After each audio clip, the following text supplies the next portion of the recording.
ಕನ್ನಡ ಚಿತ್ರರಂಗಕ್ಕೆ ಬಹಳ ಒಳ್ಳೆಯ ಸ್ವಾಗತವನ್ನು ಸಿಕ್ಕಿದೆ ನಿಮಗೆ. ಎಲ್ಲದಕ್ಕಿಂತ ಹೆಚ್ಚಾಗಿ ನೀವು ಮಾತಾಡಿದಂಥ ಒಂದು ಬಹಳ ಅಚ್ಚುಕಟ್ಟಿನ ಕ್ಲೀನ್ ಕನ್ನಡ ಮಾತಾಡಿದ್ರಲ್ಲ, ಅದು ಬಹಳ ಖುಷಿ ಆಯಿತು. I wish you all the best and best welcome to you. Okay, and ಬಂದಂಥ ಎಲ್ಲ ಮಾಧ್ಯಮ ಮಿತ್ರರಿಗೂ ನನ್ನ ನಮಸ್ತೆಯನ್ನು ಹೇಳ್ತಾ, ಫೈನಲ್ ಆಗಿ ಐ ಸಾ ಬ್ರ್ಯಾಟ್. ತುಂಬ ಒದ್ದಾಡ್ತಾರೆ ಈ ಶಶಾಂಕ್ ಈ ಸಿನಿಮಾ ಮಾಡಕ್ಕೆ, 100% ಒದ್ದಾಡಿರ್ತಾರೆ. ಬಿಕಾಸ್ ಆ ಬ್ರ್ಯಾಟಲ್ಲಿ ಬೇಕಾಗಿರೋ 1% ಅಂಶ ಕೃಷ್ಣನಲ್ಲಿ ಇಲ್ಲ, ಅವರಲ್ಲಿ ಏನೂ ಇಲ್ಲ. ಸಖತ್ ಖಾರ, ಬಣ್ಣ ಮತ್ತು ರುಚಿ ಆಚಿ ಚಿಲ್ಲಿ ಪೌಡರ್. ಕ್ರಿಕೆಟ್ ಆಡ್ತಾರೆ, ಊಟ ಮಾಡ್ತಾರೆ, ಸಿನಿಮಾ ಮಾಡ್ತಾರೆ, ಮನೆಗೆ ಹೋಗ್ತಾರೆ, ಅವ್ರ ಮನೆಗೆ ಹೋಗ್ತಾರೆ.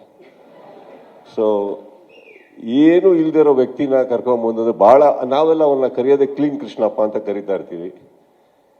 ಅವ್ರನ್ನ ಕರ್ಕೊಂಡು ಈ ಥರ ಟೈಟ್ಲ್ ಇಡಬೇಕಾದ್ರೆ ಒಬ್ಬ ವ್ಯಕ್ತಿಗೆ ತುಂಬ ಧೈರ್ಯ ಬೇಕು. ಆ್ಯಂಡ್ ಒಬ್ಬ ನಿರ್ದೇಶಕ ಎಷ್ಟು ಕಷ್ಟಪಟ್ಟಿರ್ತಾನೆ ಒಬ್ಬ ಮನುಷ್ಯನ ಕರ್ಕೊಂಡೋಗಿ ಬ್ರ್ಯಾಟ್ ಮಾಡೋದಕ್ಕೆ ಅನ್ನೋದಕ್ಕೆ ಅದರಲ್ಲಿ ಒಂದಿದೆ, ಆ ಕೃಷ್ಣ ದುಡ್ಡು ನೋಡ್ತಾ ಇರೋ ರೀತಿ ಇದೆಯಲ್ಲ, ಅದೊಂದಿದೆ ಅವರಲ್ಲಿ.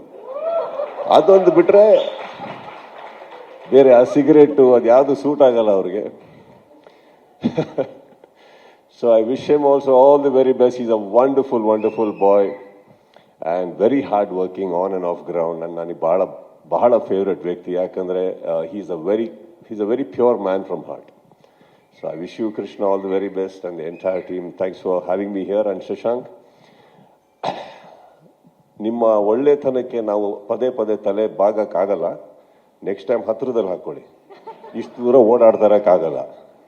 ನನಗೆ ಇಲ್ಲಿಂದ ಮತ್ತೆ ಬಿಗ್ ಬಾಸ್ಗೆ ಹೋಗ್ಬೇಕು, ಎಲ್ಲೋ ಇದೆ ಅದು. Okay, have some love towards us also sir. Thank you so much. And welcome ಮಾಡಿದ್ದಕ್ಕೆ ನಮ್ಮ ಮಹೇಂದರ್ ಅವರಿಗೂ ಕೂಡ ಥ್ಯಾಂಕ್ಸ್ ಹೇಳ್ತಾ, thank you for the wonderful words ma'am, all of you. Thank you so much.